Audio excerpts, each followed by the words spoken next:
नमस्कार दोस्तों, स्वागत है आपका हमारे चैनल वर्ल्ड ऑफ हैप्पीनेस में।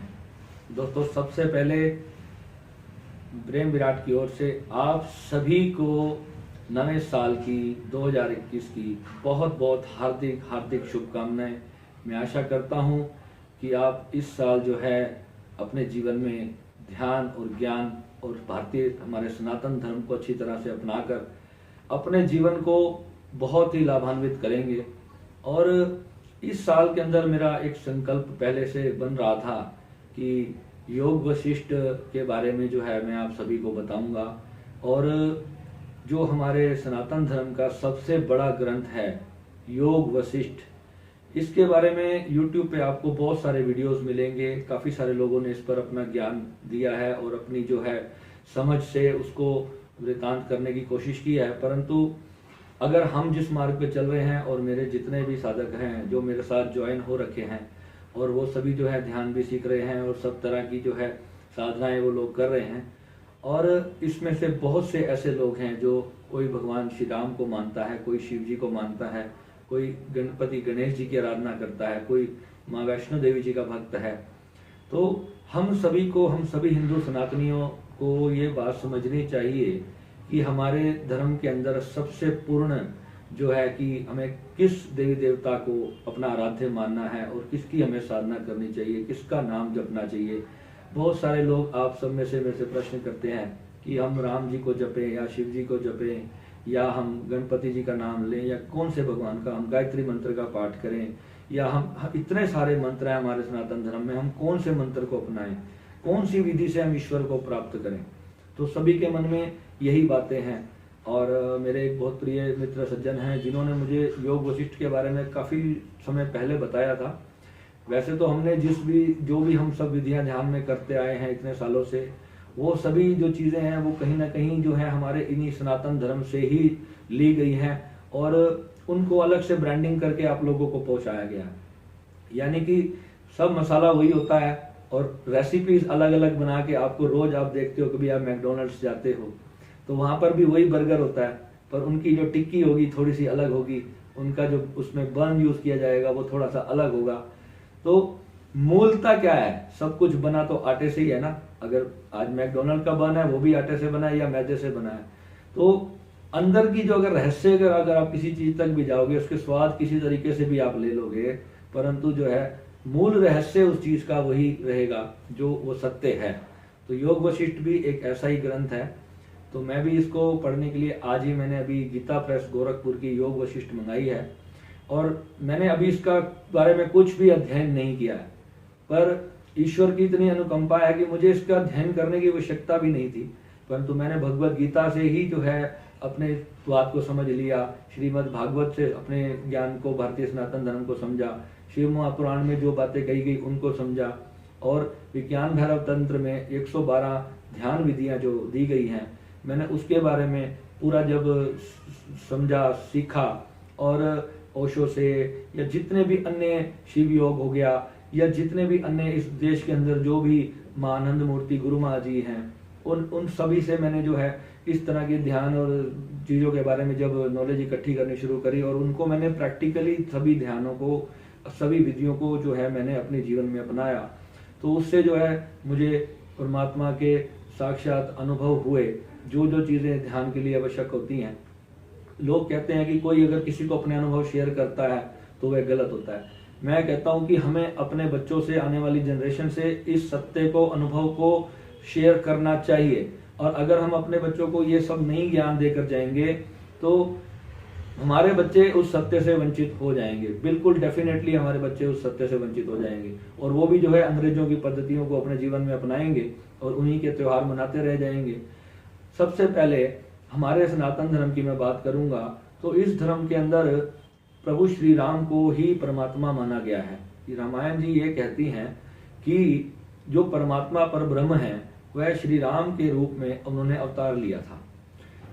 इस पे बहुत से लोग अपने तर्क देते हैं। कोई कहता है कि परमात्मा कभी मनुष्य की देह में नहीं आ सकता।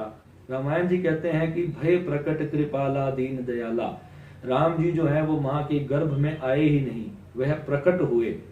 पर अब इसको हम कैसे जान सकते हैं कि ये इस बात को अगर कोई इंसान ये कहता है कि कोई प्रकट नहीं हो सकता, मुस्लिम में, इस्लाम धर्म में माना जाता है कि अल्लाह जो है वो इंसान के रूप में नहीं आ सकता, वो प्रकट नहीं हो सकता। तो मैं उनसे पूछता हूं कि अगर राम प्रकट नहीं हो सकते तो क्या तुम प्रकट हो सकते हो? तुम कैसे प्रकट हुए? फिर वो तर्क देंगे कि हम तो अपने माता पिता से आए। फिर मैं जाता हूं कि तुम्हारे माता पिता कहां से आए, उनके माता पिता कहां से आए। जाते रहो, 1000 करोड़ जन्मों तक आप जाते जाओगे ना पीछे, तब भी यही कहोगे कि वो भी अपने माता पिता से प्रकट हुआ, यानी कि माता के गर्भ से ही आया, पिता के अंश और माता के गर्भ से ही आए। 100 की बात सत्य है। यानी कि कहीं ना कहीं पे तो आपको कहना पड़ेगा कि ये जीव प्रकट हुआ था, सबसे प्रथम जो है वो प्रकट ही हुआ था। जब वो प्रकट हो सकता है तो क्या साक्षात प्रभु श्री राम, प्रभु ब्रह्म, जो परमात्मा की जो सबसे बड़ी अवस्था है, जो super consciousness of the world जिसको कहते हैं, क्या वो प्रकट नहीं हो सकता? जिसने इतने करोड़ों जीव जंतुओं को प्रकट कर दिया, एक से एक आप डिस्कवरी चैनल पे आप देखोगे जीव जंतुओं के रंग बिरंगे रूप आप देखते रहोगे तो आपको पता चलेगा कि परमात्मा कितना विशाल है, कितना कितना भव्य है। तो क्या वो स्वयं प्रकट नहीं हो सकता जिसकी ये सारी सृष्टि है? पर परमात्मा भी अगर जहां पर किसी रूप में आता है वहां पे कॉन्फ्लिक्ट ये खड़ा होता है कि एक बार परमात्मा ने राम के रूप में अवतार लिया, एक बार परमात्मा ने कृष्ण के रूप में अवतार लिया, कभी परमात्मा ने शिव जी का रूप धरा, कहीं वहां पर माता जी का रूप धरा, कहीं वहां पर बुद्ध के रूप धरा, या गुरु नानक देव जी के रूप में आए, या मोहम्मद साहब के रूप में आए। कितने ही रूप में परमात्मा इस सृष्टि में आए और वापस गए, पर वो मनुष्य की देह में वही 70, 80, 90 या 100 साल या 150 साल की, पहले कहते थे कि 200, 500, 1000 साल तक आयु होती थी। तो उतने ही समय तक ही कोई जीव इस मनुष्य के शरीर में रह पाया, क्योंकि मनुष्य की देह जो है वो नश्वर है, मनुष्य की देह का अंत होना तय है, चाहे उसमें परमात्मा भी आए, चाहे उसमें हमारे जैसी कोई आत्मा भी आए।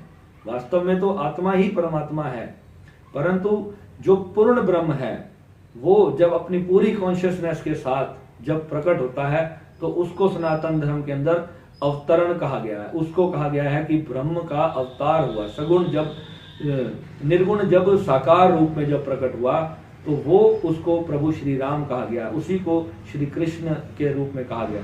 जब भगवान श्री कृष्ण ने जब गीता का ज्ञान दिया तब जो है भगवान ने उसमें स्पष्ट कहा कि ये सब चराचर जगत जो है मुझी से निकला है। और आज तक भगवान कृष्ण के अलावा इस पूरे सनातन धर्म के या किसी भी अन्य सृष्टि के में जितने भी कोई भी आजकल पीर पैगंबर देवता जो भी आए ऋषि मुनि, किसी ने भी अपने मुख से इतनी बड़ी बात नहीं कही कि सब कुछ मुझसे ही चलायमान है, सब कुछ का करता धरता मैं ही हूं। तू तो मुझे जान सकता है पर मेरे में समा तो सकता है पर मुझे जान नहीं सकता, मुझे तो पा तो सकता है, मेरे में मिट तो सकता है, परंतु मेरे अस्तित्व को तो नहीं जान सकता। यानी कि तू मुझ में एक बूंद की तरह मुझ सागर रूप में समा सकता है अर्जुन। ये भगवान ने उसमें समझाने की अर्जुन को कई तरह से कोशिश की है। और ओशो ने गीता के ऊपर इतनी महान टीका की थी और ओशो ने जितना अपने जीवन चरित्र में समझा उन्होंने लोगों को समझाने की कोशिश की। अगर हम आम लोग साधारण भाषा में अगर गीता को समझने की कोशिश करते तो शायद हम कभी हमारे जन्म लग जाते और हम गीता को नहीं समझ पाते। ओशो ने गीता के बारे में जो हमें जितने एक एक वर्ड टू वर्ड चीजों को संक्षिप्त रूप में करके समझाया है वो हमारे लिए बहुत ही महत्वपूर्ण था। तो दोस्तों नया साल शुरू हो रहा है और आज हम अपना योग वशिष्ठ का अभ्यास शुरू करेंगे। ये जो ग्रंथ है मैं इसके बारे में आपको थोड़ा पहले इंट्रोडक्शन दे देता हूँ, क्योंकि आज ही ये पहला पार्ट मैं आज से शुरू कर रहा हूँ और जितनी भी देर में ऐसे मैं बोल पाऊंगा पढ़ पाऊंगा इसको तो हम इसको करेंगे। और जितने भी लोग आप सब इसमें जुड़ रहे हैं, पहली बात आप ये जान लें कि जिसने योग वशिष्ठ को पूर्ण तरह से समझ लिया और सुन मात्र लिया उसको आत्मबोध होना कंफर्म है, निश्चित है, ऐसा इस ग्रंथ के बारे में कहा जाता है। और आज जब मुझे मेरे एक सज्जन मित्र ने जब इसके बारे में बताया, मैं इसके बारे में बहुत समय से सुनता आ रहा था परंतु मुझे कभी आवश्यकता नहीं पड़ी कि इसको मुझे जानना है, इसको मुझे पढ़ना है, क्योंकि मैं जानता था कि हर ग्रंथ में वही लिखा है जो मैंने पाया है। तो मैं फिर भी जो है अपने गीता को मैंने उसके बाद जब उसको सब चीज़ों की प्राप्ति होने के बाद जब आप अपने ग्रंथों को पढ़ते हो तो तब आपको लगता है कि यस यहाँ पर ये बात ऐसी ही थी, और तब हमें समझ आने लगती है, क्योंकि शास्त्रों में हर बात बहुत कोडिड भाषा में लिखी गई है। तो ये जो ग्रंथ है, इसमें भगवान श्री राम जब वशिष्ठ जी से ज्ञान प्राप्त कर रहे हैं, उनका जो संवाद चल रहा है, जो उनकी बातचीत चल रही है, उसके बारे में पूरा संक्षिप्त रूप से खुलकर उसके बारे में बताया गया। और मैं आप सभी लोगों को, इसमें बच्चे भी मुझे सुनेंगे, माताएं बहनें भी मुझे सुनेंगी, बड़े भी मुझसे सुनेंगे, सभी मुझसे सुनेंगे। और यहाँ तो बस प्रभु श्री राम के प्रेम की गंगा बहाई जाएगी, और जो भी सुनना चाहेगा उसका स्वागत है हमारे चैनल पर। और इसके बारे में मैं शुद्ध हिंदी में, जैसे कि हमारे जितने भी ग्रंथ हैं वो बहुत जो ब्राह्मी लिपि होती थी या पता नहीं इस टाइप की जो शुद्ध हिंदी उस जमाने में कही जाती थी, उस हिंदी में लिखा गया है। अगर आज करके किसी बच्चों से पूछो कि विचित्र का मतलब क्या होता है, तो उसको बेचारे को पता नहीं होगा। छोटे छोटे बच्चों को इस बारे में नहीं ज्ञान है कि विचित्र का मतलब क्या है। ये एक छोटा सा शब्द है। अगर उसे कहो आवश्यकता का मतलब क्या होता है, जरूरत तो वो समझ जाएगा, पर आवश्यकता नहीं समझ पाएगा, क्योंकि इतनी शुद्ध हिंदी के लिए आपको हिंदी के अंदर पारंगत होना बहुत जरूरी है। पारंगत यानी जैसे ऐसे ऐसे शब्द यूज किए जाते हैं, और मेरी हिंदी ऐसे कैसी हुई मैं उसके बारे में भी आपको बता देता हूँ। क्योंकि मैं शुरू से ही हिंदी में बहुत अच्छा स्टूडेंट रहा हूँ। हिंदी में मेरे 90s में मार्क्स आते रहे हमेशा, और बाकी सब्जेक्ट में भले ही मैं 0 था परंतु हिंदी के अंदर जो है शुरू से ही, ना जाने पिछले कोई जन्मों का रहा होगा, भगवान जाने, मुझे नहीं पता, पर बचपन से ही मैं अगर अपनी फर्स्ट क्लास से भी उठाऊं तो एक हिंदी ही ऐसा सब्जेक्ट होता था, पता नहीं मेरी क्यों उसमें रुचि बढ़ी। और हमारे स्कूल में एक रामायण की भी एक किताब लगाई गई थी हमारे को, तो वो भी सारी हिंदी में थी। और हिंदी और संस्कृत मेरे 2 बड़े रुचिकर जो मेरे जो विषय रहे, सब्जेक्ट रहे, उनके बारे में जो है मैंने बहुत, मतलब उस टीचर से ही मुझे बहुत प्यार था। जो जितनी भी मेरी हिंदी की मैडम्स रही स्कूल में, एक हमारी सुलेखा मैम थी, मैं आज उनको अपने वीडियो के माध्यम से याद करता हूँ। वो बहुत ही अच्छी मैम है, अगर उन तक मेरा वीडियो पहुंचे मैं उनको प्रणाम करता हूँ। उन्होंने आज तक कभी स्कूल के अंदर, क्लास के अंदर किसी बच्चे को चांटा नहीं मारा था। वो हर बच्चे को बड़े प्रेम से पढ़ाती थी, और हम उनके विषय में इतना दिल लगाकर पढ़ते थे। पर्यायवाची शब्दों को वो इस तरीके से हमें समझाती थी कि वो आज तक हमारे काम आ रहे हैं। और जब जब ऐसा कोई शब्द मेरे जीवन में आता है तो मैं उनको जरूर याद करता हूँ। तो वो भी एक गुरु हैं। अगर हम उनसे कुछ नहीं सीखते तो शायद आज हम कुछ नहीं सीख पाते, क्योंकि हमारे जितने भी शास्त्र हैं वे सभी शुद्ध हिंदी में कहे गए हैं। तो दोस्तों, ये पूरी श्रृंखला वीडियोस की चलेगी आने वाले समय में। जितना हफ्ते में मैं एक वीडियो बना पाऊंगा या इस पर 2 वीडियो बना पाऊंगा, इससे ज्यादा समय निकालना भी बहुत मुश्किल होता है।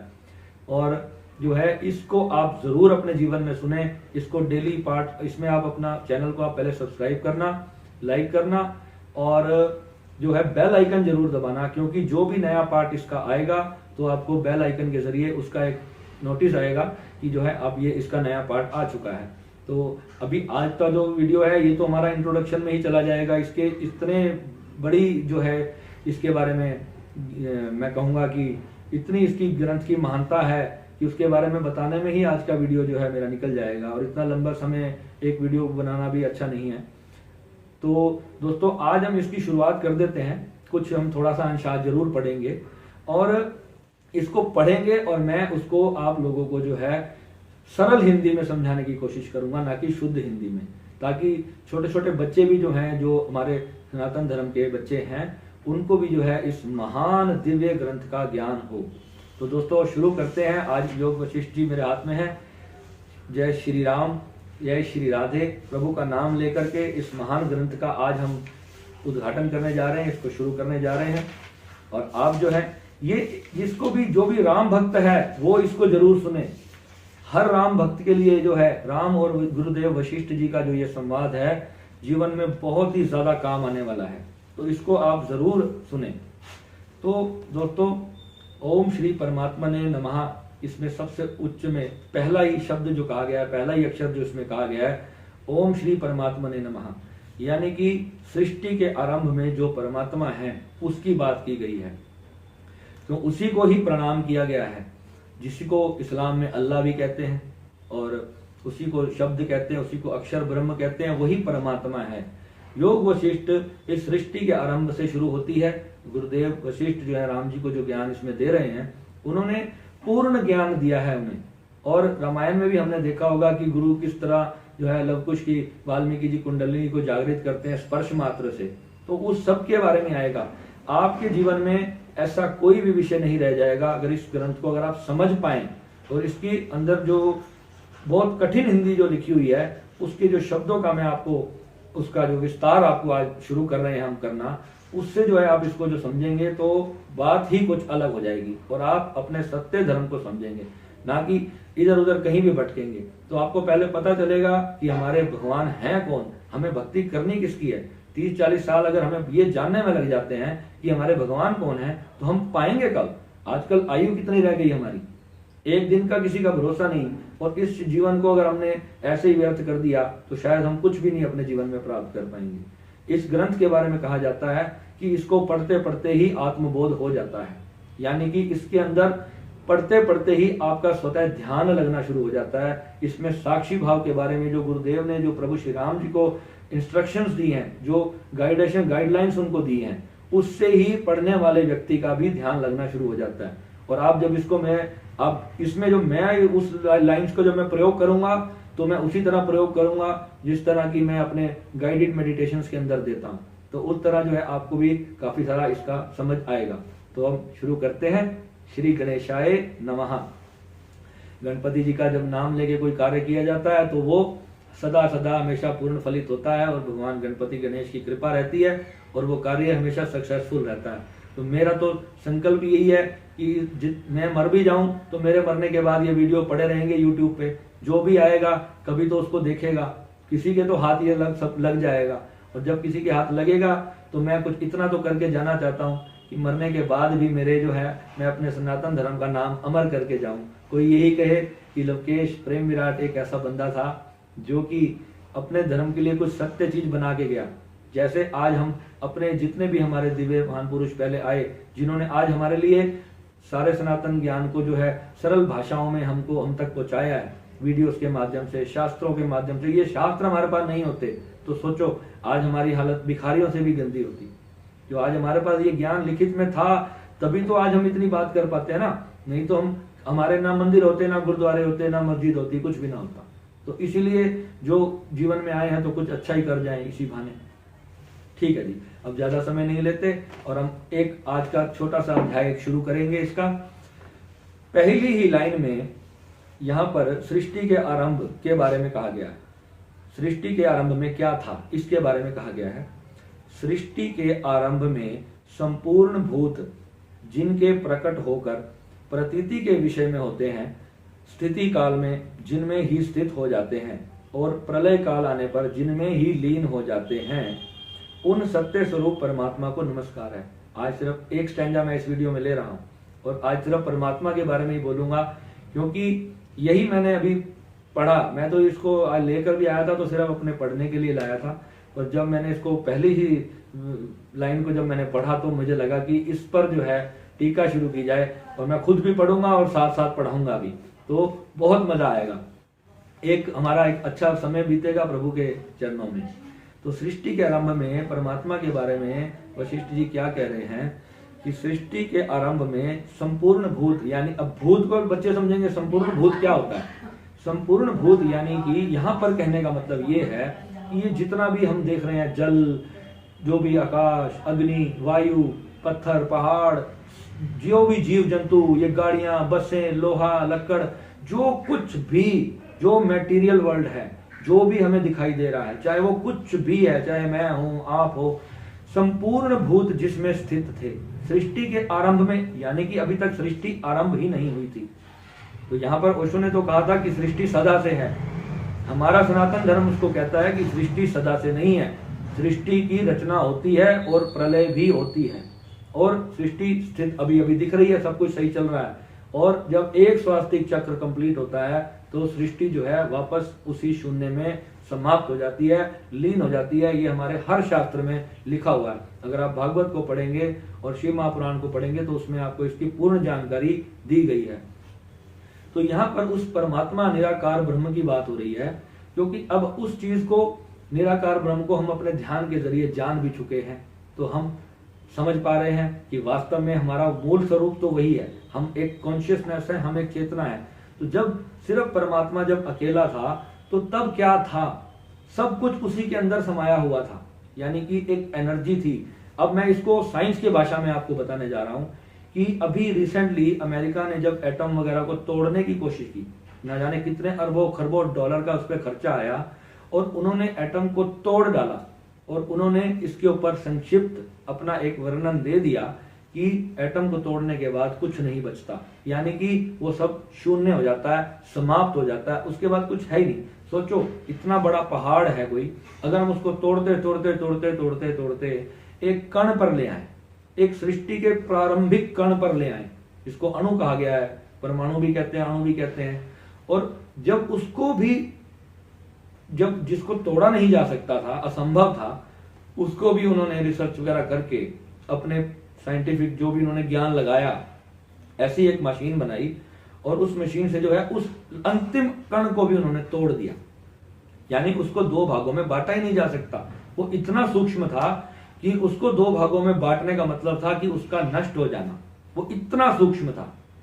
सोचो कितनी बड़ी उसके लिए मशीन बनाई गई होगी। कहते हैं कि कई किलोमीटर तक जो है उस मशीन को रखा गया था, इतनी, और जमीन के अंदर इतना बड़ा उसका विस्फोट किया गया था।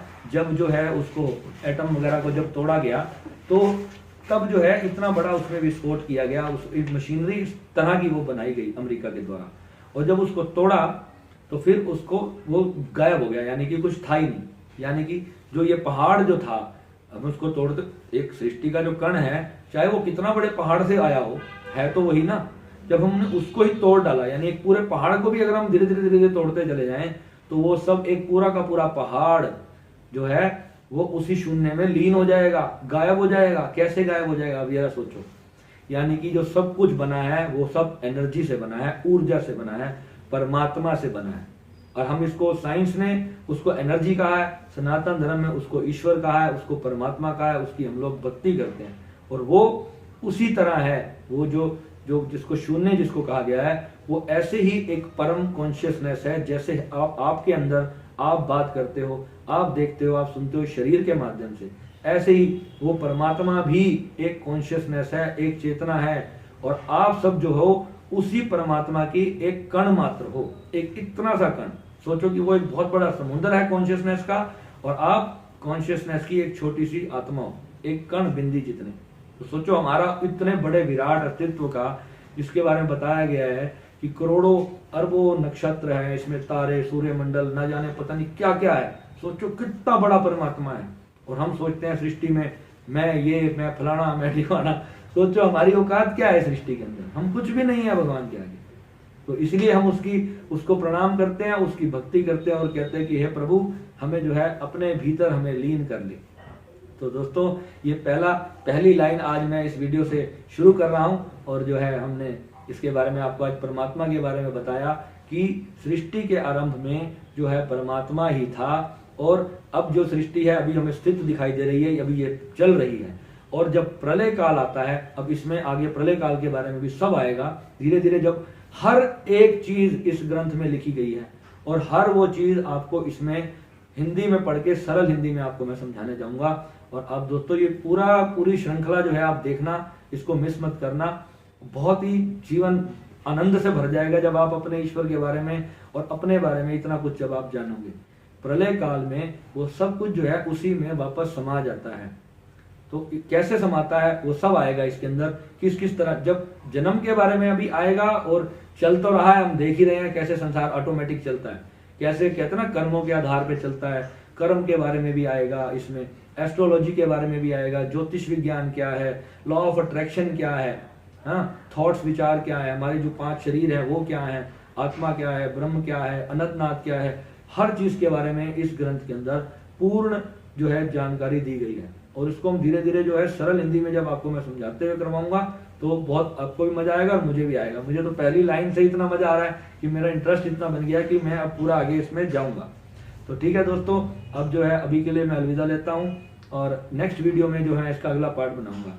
आज मैं कम से कम इसके 2-3 पन्ने जो है पढ़ूंगा और उसके बारे में वीडियो बनाऊंगा। एक ही वीडियो में मैं इतना बड़ा नहीं बोलूंगा, ताकि आप जो है अपने समय से कभी 20 मिनट, आधा घंटा जो है आप कभी भी समय लगाकर आप उसको पढ़ सको, सुन सको।